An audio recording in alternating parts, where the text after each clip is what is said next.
안녕하세요. 11편을 읽었죠? 오늘은 12편도 같이 읽어야 됩니다. 그래서 다시 파일을 바꿔서 12편을 말씀드리도록 하겠습니다. 12편도 역시 다윗의 시인데요. 방금 읽었던 11편과 마찬가지로 악인이 횡행하는 상황을 하나님께 호소하며 도움을 구하는 시입니다. 1절을 보면 악이 횡행하는 상황을 아주 긴급하게 하나님께 호소해 올리고 있습니다. 1절 볼까요? 여호와여 도우소서. 얼마나 다급한지 몰라요. 이 표현 자체가 하나님 도와주세요. 하나님 도와주세요. 여호와께 도움을 간절히 청합니다. 경건한 자가 끊어지며 충실한 자들이 인생 중에 없어지나이다. 하나님이 도움이 없으면 도무지 의지할 곳이 없을 만큼 악이 확 밀려와 있는 거예요. 경건한 자가 거의 끊어졌어요.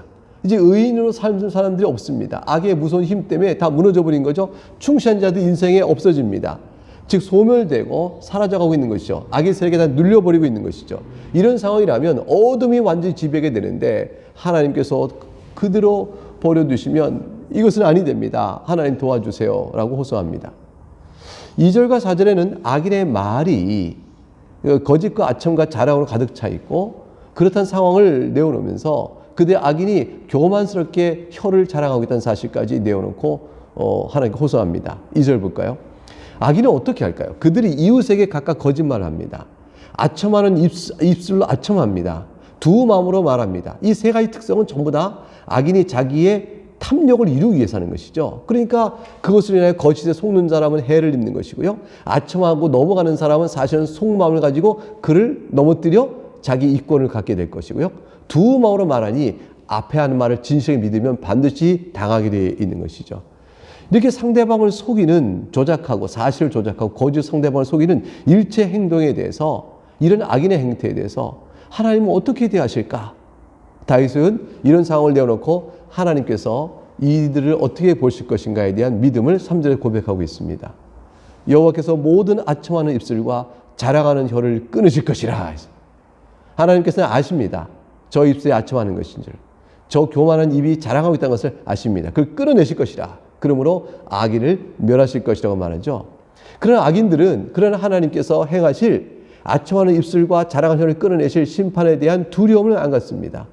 그래야 그들은 4절에 이렇게 말하죠. 그들이 말하기를 우리의 혀가 이길 것이다.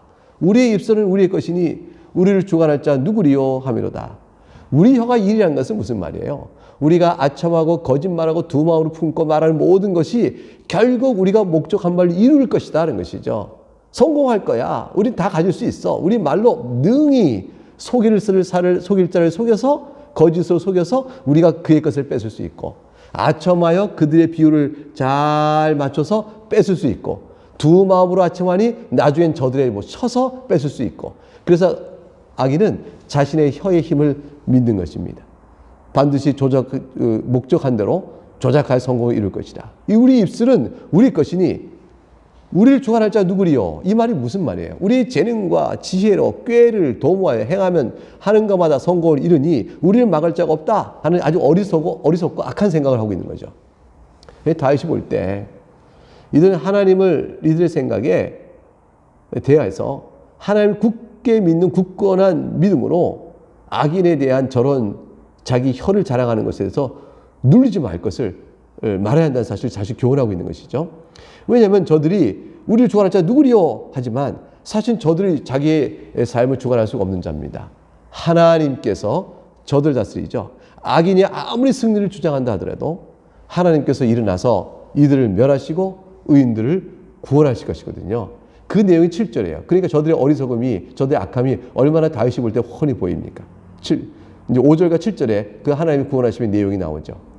5절 여호와의 말씀에 가련한 자들의 눌림과 궁핍한 자들의 탄식으로 말미암아 내가 이제 일어나 그를 그가 원하는 안전한 지에 두리라 하시도다. 먼저 하나님께서 가련한 자들 즉 악인의 세력과 거짓소가 당한 의인들 그 연약한 자들을 눌리고 궁핍한 자들 역시 마찬가지예요.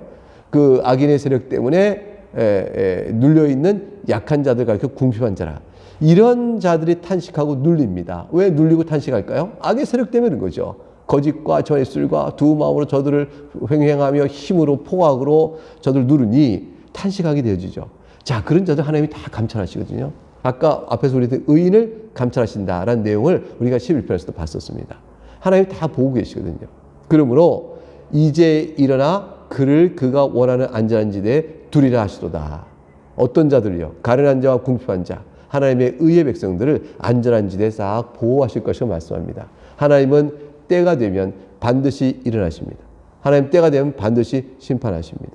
그러므로 이 세상이 아무리 자신의 힘을 자랑하고 교회와 복음과 믿는 자를 핍박하고 박해하며 자신의 그 권세를 자랑한다 할지라도 때가 되면 반드시 하나님께 일어나셔서 저들을 심판합니다. 의의 나라요 하나님 나라가 이 땅에 임하게 되어지는 것이죠. 6절에 여호와의 말씀은 순결합니다. 흑도가니에 7번 단련한 은과 같다. 그래서 지극히 순결한 것이죠. 흑도간 7번 단련한 순은은 가장 순결한 은인데 그것처럼 순결하다. 이 말은 뭐냐면 여호와의 말씀의 순결함은 악인들이 두 마음으로 하는 말과 비교가 싹 되죠. 악인의 말은 거짓이요 겉과 속이 다른 것이요 그러나 하나님의 말씀은 순결하니 악인의 말은 믿을 수가 없는 거예요. 믿으면 당하며 속게 돼 있습니다. 근데 하나님의 말씀은 순결하니 절대로 속음이 없습니다. 속지 않습니다. 그러니까 하나님의 말씀을 믿고 의지하는 자는 반드시 말씀이 말씀하신 대로 그 일이 이루어질 것이므로 신실히 행하시는 하나님의 도움을 받아 마침내 악을 멸하고 의인을 안전하게 보호하시는 일을 보게 될 것이라는 것이죠. 그러니까 5절에 하나님께서 내가 일어나 그를 원하는 안전한 지대에 둘 것이라 했잖아요. 그 말씀은 신실하여 순결함으로 반드시 이루어집니다. 그러나 악인이 만일 내게 와라 내가 널 보호하겠다 이렇게 말했으면요 이거는 아초하는 입술의 거짓입니다. 만지 당하고 무너지게 되어 있죠. 7절에 그러므로 이렇게 말합니다. 여호와여 그들을 지키사 이 세대로부터 영원까지 보존하시리이다. 이들을 끝까지 지키시고 보존하시는 오직 하나님 한 분이심을 고백합니다. 여러분도 그러시죠? 한 인생 사시면서 오직 의지할 분 누구밖에 없습니까? 하나님이십니다. 우리가 하나님에게 기쁨을 드렸다 싶을 때는 너무 하나님께 가까이 가잖아요. 하나님께 참으로 미워하심을 내가 했다. 내가 죄를 범했다. 이럴 때라도 하나님께 나가야 하는 것입니다. 그 하나님께 나가면 하나님께서 돌이켜오는 자를 결코 외면하지 않으세요. 그러므로 8절은 다시 1절과 같은 내용으로 시편을 매듭집니다. 비열함이 인생 중에 높임을 받는 때에 악인들이 곳곳에서 날뛰도다. 어떻게 시편이 이렇게 다시 8절이 이렇게 끝난지 몰라요. 1절에 어떻게 되어 있죠? 여호와의 도우소서 경건한 자가 끊어지며 충실한 자의 인생 중에 없어지나이다. 왜 경건한 자가 끊어지며 충실한 자의 인생 중에 없어지나요? 8절 비열함이 인생 중에 높음을 받고 있기 때문에 그래요. 즉 비열한 자, 도덕적으로 타락한 자, 비루한 자라고 번역되어 있어요.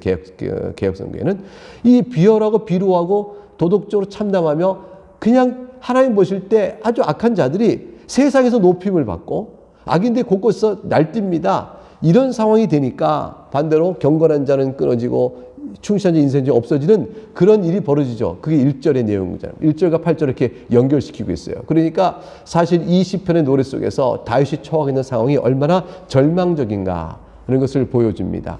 그러지만 1절과 8절을 연결시킬 때 뭐가 탁 나오죠? 이 시편의 제일 첫 마디 여호와여 도와주소서.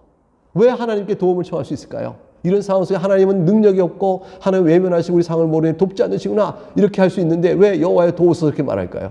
그것은 하나님이 어떤 분인지 알기 때문이죠. 하나님은 결국 그의 의인을 연약한 자를 반드시 안전한 지대에 두시는 분이요 그의 말씀은 신실하고 정결하며 악을 심판하신 분인 줄 굳게 믿기 때문입니다. 그 절망감이 더 클 때라도 우리는 하나님께 나아가 기도합니다. 기도하고 우리는 모든 걱정 근심을 주 앞에 의탁합니다. 동시에 우리는 이 세상이 악으로 횡행하더라도 깜짝 놀랄 이유가 없습니다. 세상이 그런 줄 알고 우리는 다윗과 같은 기도로 주 앞에서 또 우리의 주어진 인생의 분깃을 살아갈 것입니다. 네, 오늘은 여기까지 해서 마치겠습니다. 내일 다시 뵙겠습니다.